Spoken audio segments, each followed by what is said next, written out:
How do you like my t-shirt?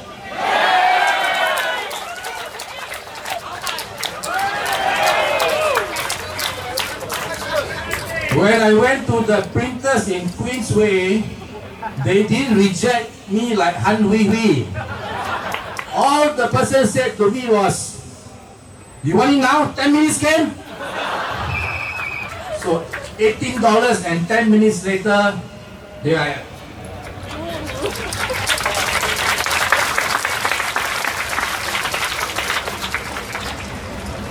Since Singaporeans were allowed to protest at Speaker's Corner in 2007, I've come here to speak like maybe 20 over times. Never before have I seen so many people in Speaker's Corner.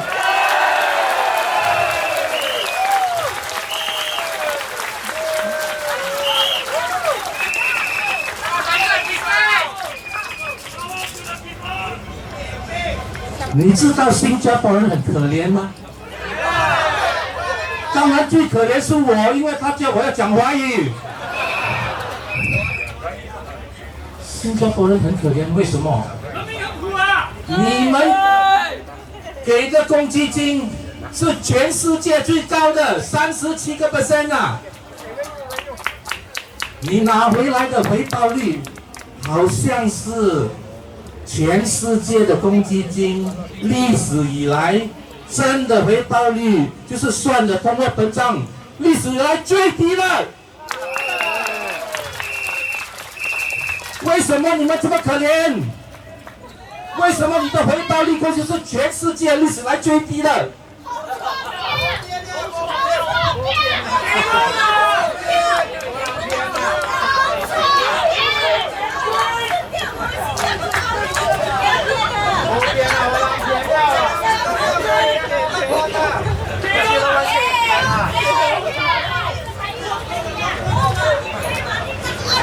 我们新加坡人最大的问题是什么？不是啦，是公积金啦。为什么？公积金是你们的钱，会不会说是你们的血汗钱？你知道你们的钱在哪里吗？你知道你的钱投资在什么吗？你知道你的钱的回报率是多少吗？你知道是谁管你的钱吗？你知道你的钱现在正确在哪里吗？你们真可怜呐！Oh, I'm so happy I finished my Mandarin speech. Thank you very much. Next time don't bother me, ah.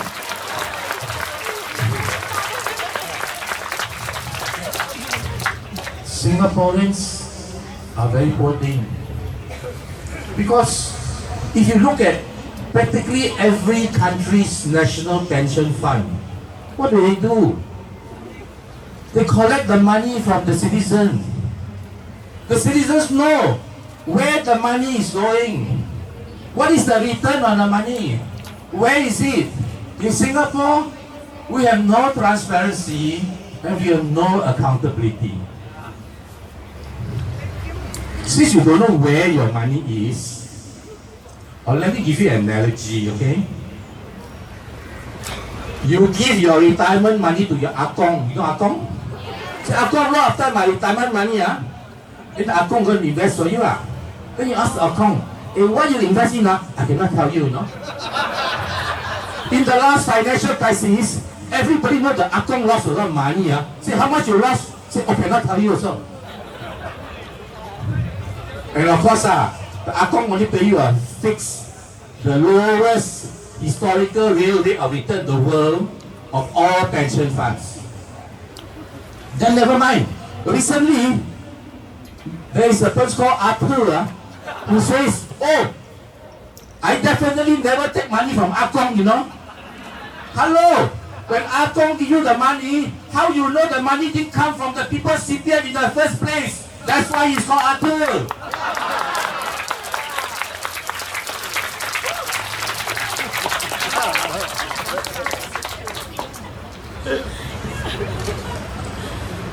Yesterday, they announced MediShield Life.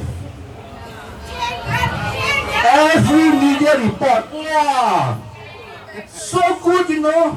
Everything increased. Coverage increased. How many years coverage increased? Yearly increased. Everything increased. But premium also increased. In one newspaper yesterday, they show you an example. A couple in their 30s, 2 young children, 2 elderly parents who are 60s, in the early 60s, now paying 1,200 plus. Very good. When the transitional subsidies go away after 4 years, and if these couples, family, do not qualify as a lower income for further subsidies, and nobody knows what is the definition of a lower income yet, the premium will increase by 100%. How many of you who are lower income or maybe middle income can stomach 100% increase in your MediShield Life premium? And that's not all. In 4 years' time, you'll be older. Your parents will be older. The older you are, the higher your premiums. And that's why our press freedom ranking is 150th in the world. Because no other media will be stupid enough to say, well, MediShield Life is the greatest thing to come to Singapore, you know. And you show an example.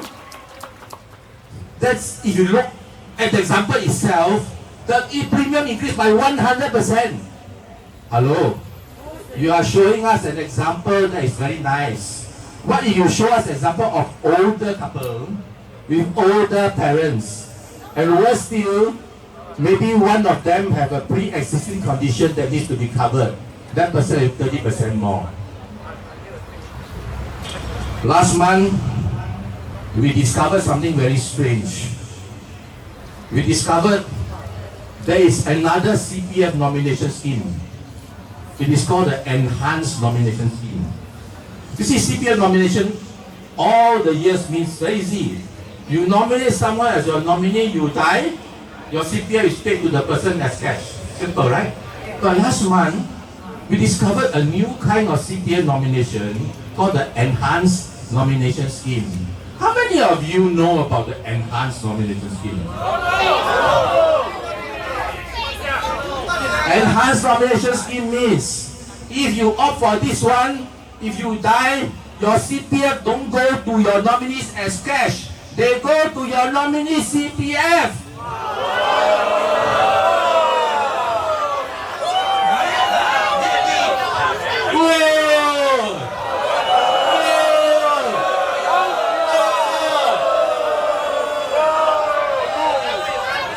And you know why you don't know and I don't know?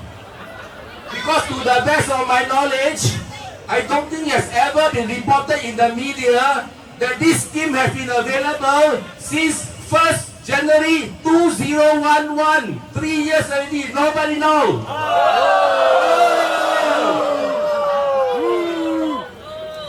All I remember was they changed the legislation for CPF Act, allowing CPF to be paid to the nominee CPF. But as far as I know, I don't think there was ever any report in the media about this.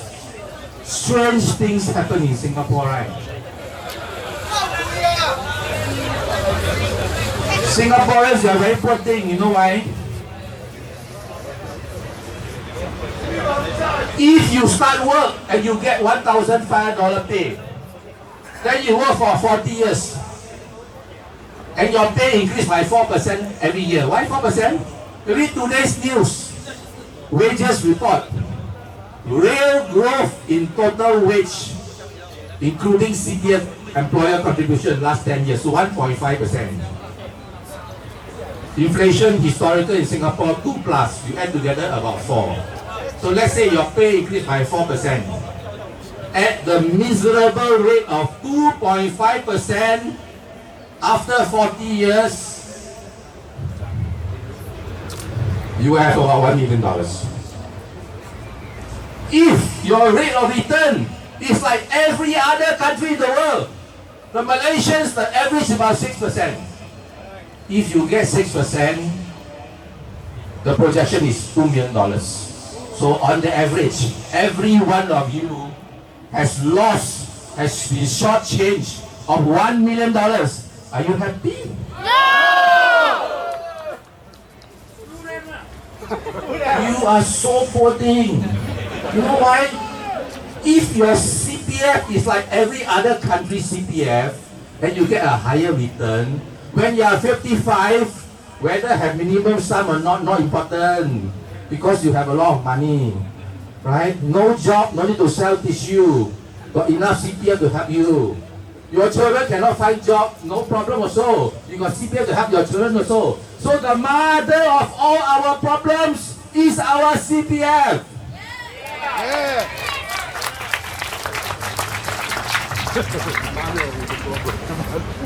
So, what is the solution? You have to keep protesting. You have to keep writing. You have to be like Yearning. You have to be like Hui Hui until we get transparency and accountability of our CPF. Yeah.